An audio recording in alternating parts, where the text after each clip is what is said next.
Hello, sports fans, and happy Friday.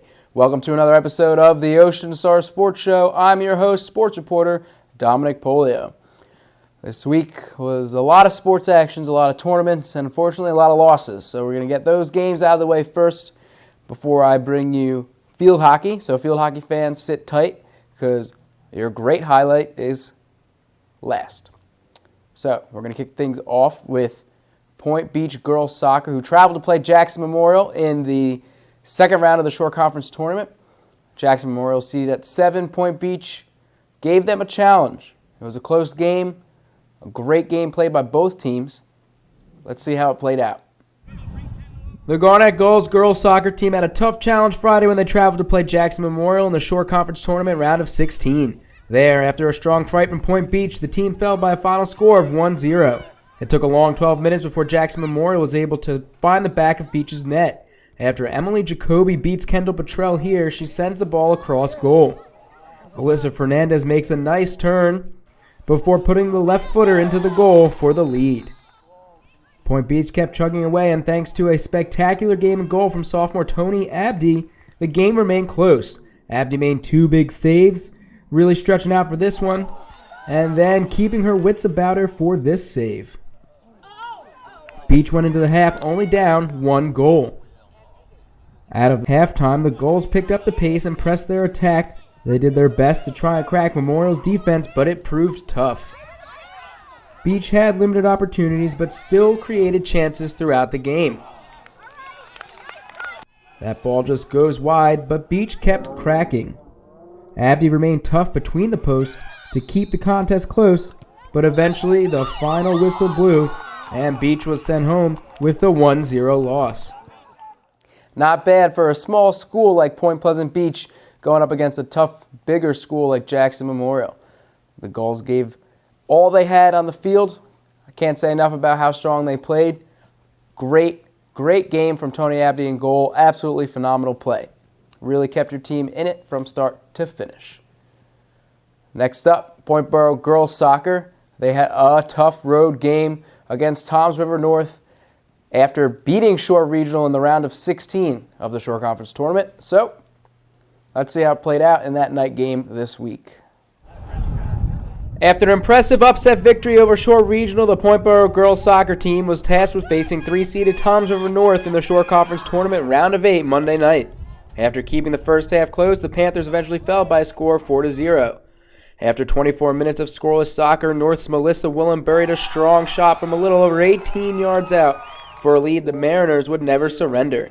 At halftime, the Panthers were only down a goal and pushed the pace in the second half. They pressed offensively and had a few looks, but it left them exposed defensively. 13 minutes into the second half, the Mariners scored on an open net after Amy Zaleski came out to try and grab the ball on the bounce. Only minutes later, North scored again after Carly Vitrini tried to clear a ball with a header, but it dropped at Jenna Royson's feet.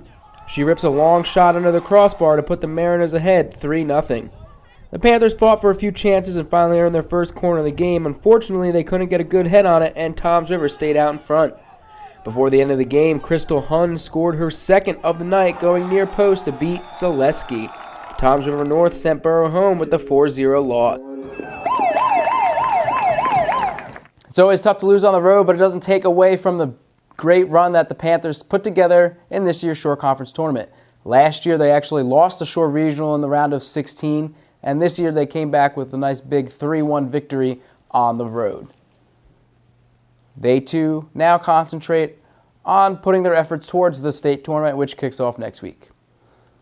I only have one more loss for you guys, and it's Point Beach girls volleyball, who played their final game of the season this week. They did pick up wins prior to this game for a total of, I believe, 3 or 4 on the season. Unfortunately, couldn't make it to those games. This was the one I got to. So here's the highlight, and I hope you enjoy it. The Point Beach girls volleyball team had a tough opponent in its last game of the season Tuesday. The Garnet Gulls played strong against Manchester Township, but eventually lost in 2 sets, 25-19 and 25-20. The Hawks jumped out to an early 8-1 lead, but the Garnet Gulls were able to fight their way back into contention. Beach eventually tied the game up at 15, and then again at 16 after a ball gets hit out of play. Then Bridget Regan catches the end line for an ace to give the Gulls their first lead. But Manchester was able to regain that lead after some Beach miscommunication. With the Hawks up 24-19, the two teams put together a long set point volley. Beach fought to stay afloat, but Manchester's defense was solid. And then a nice tip on the outside sealed the first set win.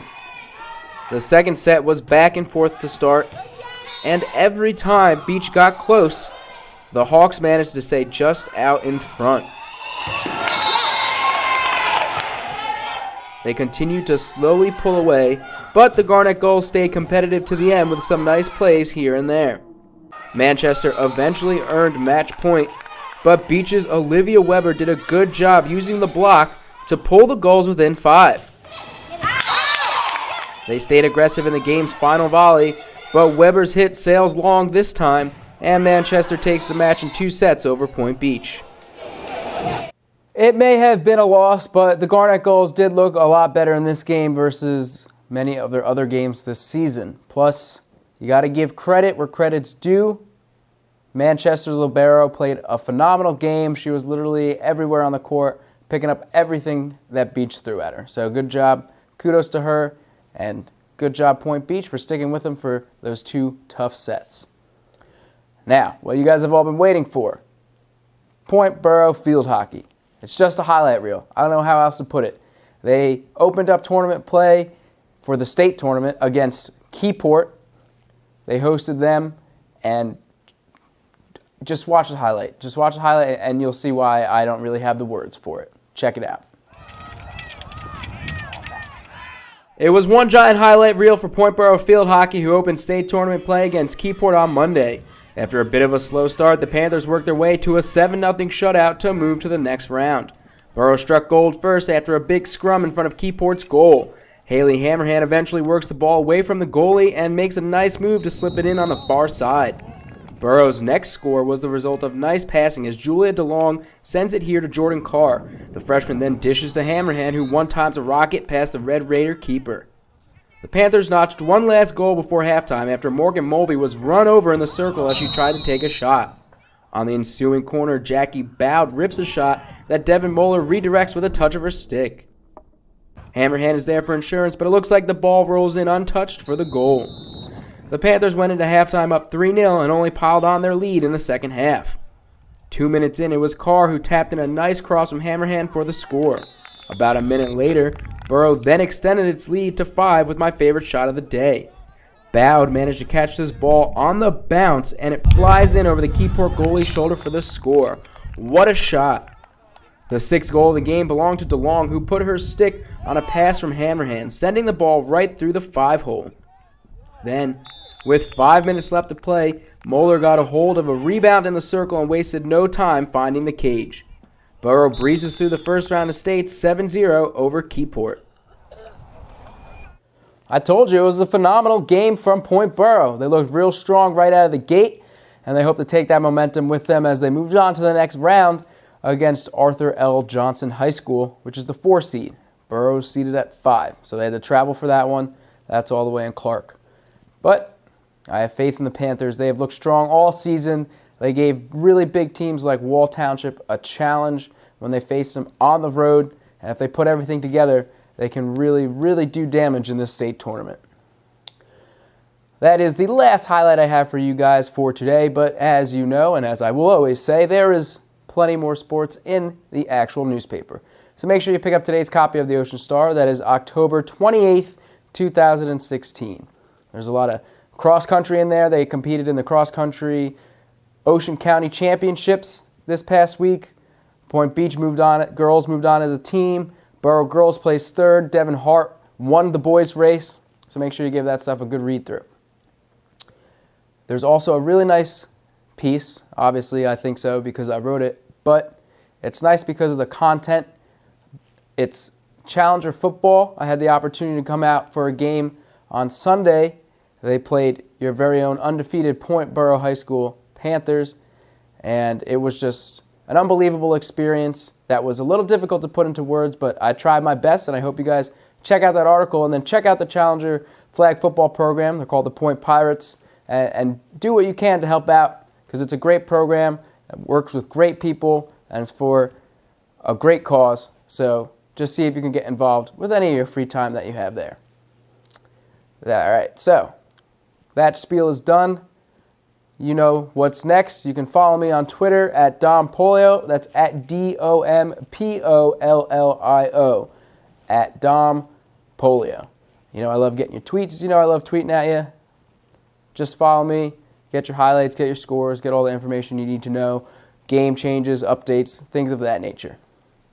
So, as always, I'd like to thank you guys for stopping by and checking out the show. But if you don't mind, it is Halloween weekend, and I have plenty of things on my list to do. So, signing off for Star News Group, I'm Elmo, wishing you guys a happy Halloween weekend. Have a good one.